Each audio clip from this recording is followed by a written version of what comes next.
1 वर्ष से पहले आपसे यूट्यूब के माध्यम से जुड़ा था। तब से आपकी वाणी को निरंतर सुन रहा हूँ और शराब, सिगरेट, तंबाकू आदि सब पूर्ण रूप से त्याग दिया है।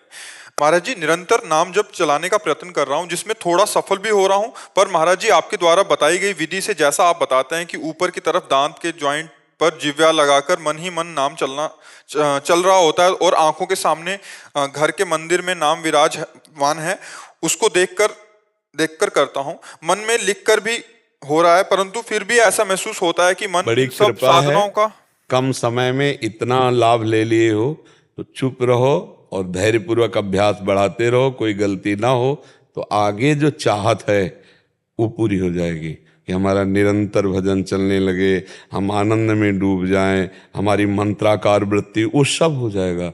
अगर 100% में 10% भी मन काबू में आ गया है तो बहुत बड़ा आपने युद्ध हासिल कर लिया, विजय प्राप्त कर ली। क्योंकि अनंत जन्मों से सदैव मुझे हराता रहा है, आज वो 10% हमारे कब्जे में आ गया है।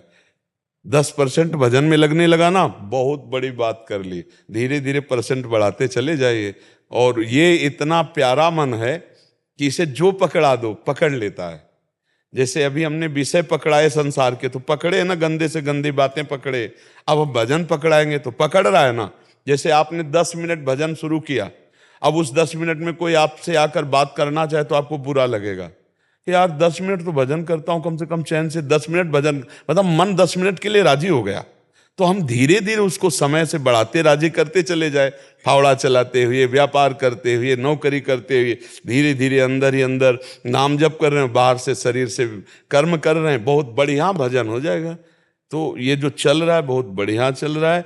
बस आहार शुद्ध रखो, संग शुद्ध रखो, तो हमारे विचार शुद्ध रहेंगे। इसलिए भी रहते हो आहार में, जैसे घर में लहसुन प्याज वगैरह खाते हैं तो फिर नहीं, लहसुन प्याज और तमोगुण की वृत्ति करने वाला, इसमें मंत्राकार वृत्ति तो उसके कारण अगर घर में नहीं। बोले तो पत्नी है, फिर वो कहती है हम भी नहीं खाए क्या तुम्हारे चक्कर में। तो वो अमरवती है क्या, वो अमृत है क्या प्याज लहसुन? यार बिना इसके कितना सुंदर सुंदर भोग बनता है। वृंदावन में सब ठाकुरों को 56 भोग लगते हैं। यार प्याज लहसुन केवल तमोगुण के कारण त्याज्य है।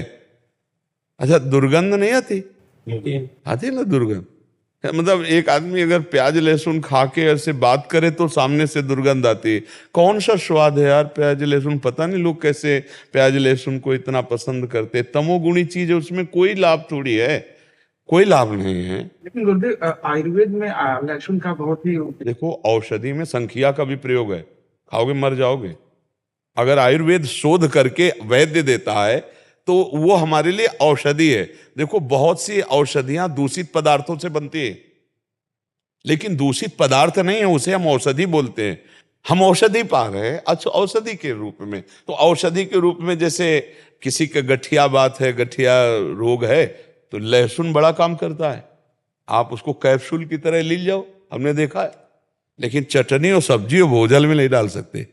औषधि के रूप में वो बात अलग है। जब औषधि का नाम आता है तो औषधियों में क्या नहीं पड़ता, आप हमें क्या क्या नहीं पड़ता। अगर उसकी बनाने की पद्धतियां देखो तो तुम्हें घृणा हो जाएगी।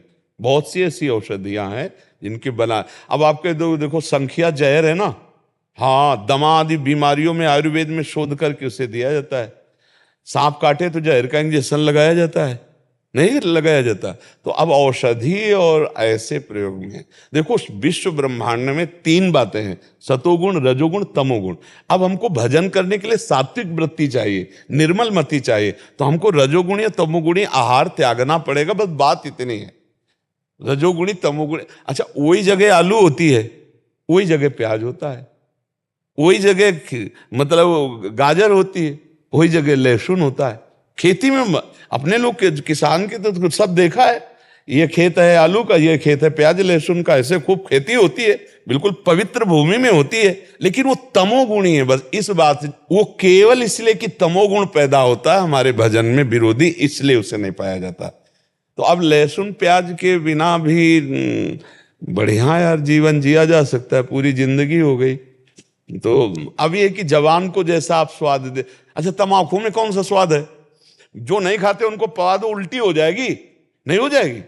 और वो बड़े स्वाद से आराम से रखे रहते और बातें करते रहते। तो भाई देखो, स्वाद अगर पकड़ लिया प्याज लहसुन का, तो फिर कैसे बनेगा? बहुत से लोग ऐसे हैं जो भ्रम में फंस करके अपने जीवन को नष्ट कर रहे हैं। अरे हम कह रहे पनीर खाओ, प्रोटीन आए, गाय पालो, उसकी सेवा करो, थोड़ा दूध बछड़े को पिलाओ, थोड़े दूध का तुम प्रयोग करो, देखो अपने आप स्वस्थ हो जाओगे। अब सेवा करनी नहीं हो, ऐसे कह दो कि अंडे से प्रोटीन, कौन प्रोटीन वाला कितनी दिन बलवान बना रहेगा? शरीर तो नाशवान है, अपराध तो बन ही रहा है, जीव तो उसमें है ही है, चैतन्य तो है ही है।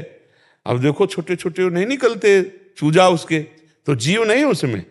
हाँ, तो क्या मूली में जीव नहीं है? क्या गाजर में जीव नहीं? क्या आलू में जीव नहीं? उखाड़ के फेंक तो सूख जाएगा।